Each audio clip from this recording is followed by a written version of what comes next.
tak semua tanaman herbal dikenal luas.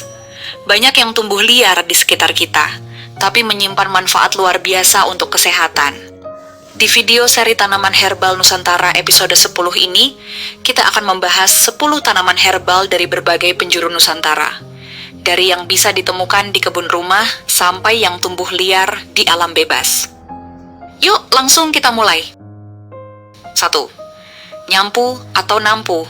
Tanaman ini dikenal di daerah Sumatera dan Kalimantan. Biasanya tumbuh di daerah lembab seperti hutan atau pinggir sungai. Daunnya beraroma khas. Dan dalam pengobatan tradisional digunakan untuk mengatasi gangguan pencernaan dan pernapasan. Rebusan akarnya juga kadang digunakan sebagai peluru dahak dan antiinflamasi. Secara ilmiah, nampu diketahui mengandung senyawa fenolik yang bersifat antioksidan. Kedua, sagarambat.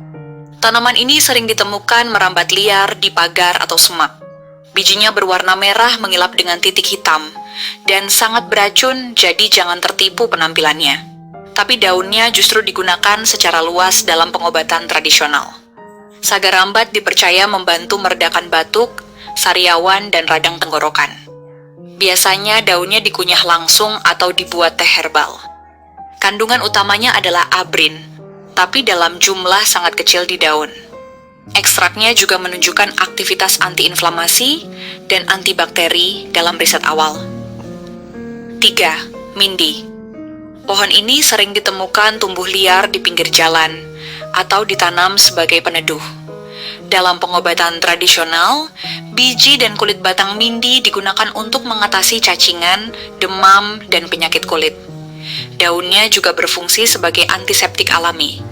Penelitian modern menunjukkan bahwa mindi memiliki potensi anti jamur, antibakteri, bahkan insektisida, karena mengandung senyawa limonoid seperti azadirachtin yang mirip dengan pohon mimba. 4. Cabai Jawa. Cabai Jawa atau cabai jamu digunakan sebagai ramuan penghangat tubuh, pelancar haid, serta peningkat vitalitas.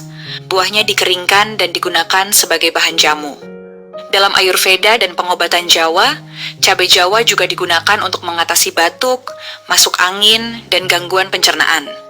Senyawa aktifnya, piperin, bekerja sebagai stimulan ringan dan meningkatkan penyerapan zat lain dalam tubuh.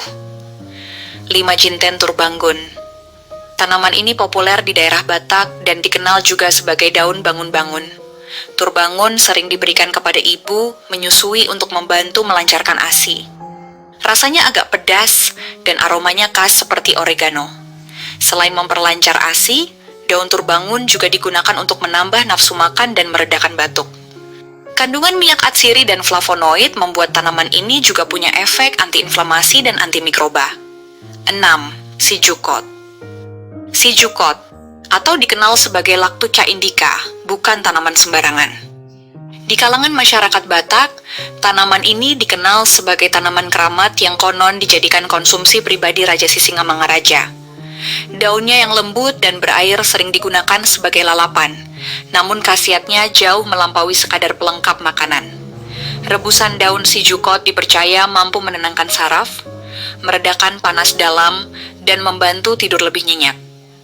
Dalam pengobatan tradisional, tanaman ini juga digunakan untuk menurunkan tekanan darah dan memperbaiki metabolisme tubuh. Kandungan senyawa laktusin dan sesquiterpenlakton di dalamnya memberi efek sedatif dan anti peradangan ringan. 7. Kunyit. Tanaman ini hampir tidak pernah absen dalam daftar herbal manapun. Kunyit dikenal luas karena khasiatnya untuk kesehatan lambung, anti peradangan, dan menjaga fungsi hati. Curcumin, senyawa aktif utama dalam kunyit, terbukti secara ilmiah memiliki efek antioksidan, anti kanker, dan antimikroba. Dalam pengobatan tradisional, kunyit juga digunakan untuk mempercepat penyembuhan luka dan memperbaiki siklus menstruasi. 8. Cekur. Tanaman rimpang ini sering digunakan dalam masakan khas Melayu dan obat tradisional. Cekur digunakan untuk mengatasi batuk, masuk angin, gangguan perut, dan memperlancar pernapasan. Rasanya agak pedas dan hangat di tubuh. Minyak atsiri dari rimpangnya menunjukkan aktivitas anti radang dan antibakteri. Di beberapa daerah, cekur juga dijadikan ramuan untuk ibu hamil dan nifas. 9. Jarak. Jarak adalah tanaman yang sangat serbaguna. Daunnya lebar, bijinya keras dan berisi minyak kental yang sudah lama dimanfaatkan dalam pengobatan tradisional. Minyak jarak yang diekstraksi dari bijinya digunakan sebagai obat pencahar alami, pelumas, dan bahan dasar kosmetik. Daunnya juga sering digunakan sebagai kompres untuk mengatasi nyeri sendi, perut kembung pada bayi, dan pembengkakan ringan.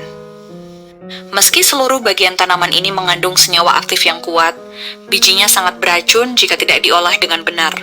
Oleh karena itu, pemanfaatannya harus hati-hati. Namun, potensi farmakologis dari tanaman jarak terus diteliti karena mengandung senyawa bioaktif seperti asam ricinoleat yang memiliki efek antiinflamasi dan antimikroba.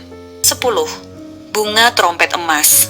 Tanaman ini dikenal karena bunganya yang besar dan mencolok berwarna kuning terang. Sering dijadikan tanaman hias pagar atau penghias taman, bunga trompet emas ternyata juga punya manfaat herbal. Dalam pengobatan tradisional, daunnya digunakan sebagai obat luar untuk meredakan pembengkakan, bisul, dan infeksi kulit ringan. Beberapa penelitian awal menunjukkan tanaman ini memiliki potensi antiinflamasi dan antibakteri. Kandungan senyawa alkaloid dan flavonoidnya diyakini membantu proses penyembuhan luka. Meski begitu, penggunaannya harus hati-hati, karena beberapa bagian tanaman ini berpotensi toksik jika dikonsumsi sembarangan. Itulah 10 tanaman herbal yang kita bahas di bagian ke-10 ini. Setiap tanaman menyimpan kekuatan tersembunyi yang telah dimanfaatkan turun-temurun oleh masyarakat kita. Dari daun sampai akar, dari yang harum sampai yang getir, semuanya menyumbang kekayaan pengetahuan pengobatan tradisional Nusantara. Jangan lupa ikuti seri berikutnya, karena masih banyak tanaman lokal lain yang menunggu untuk kita gali manfaatnya.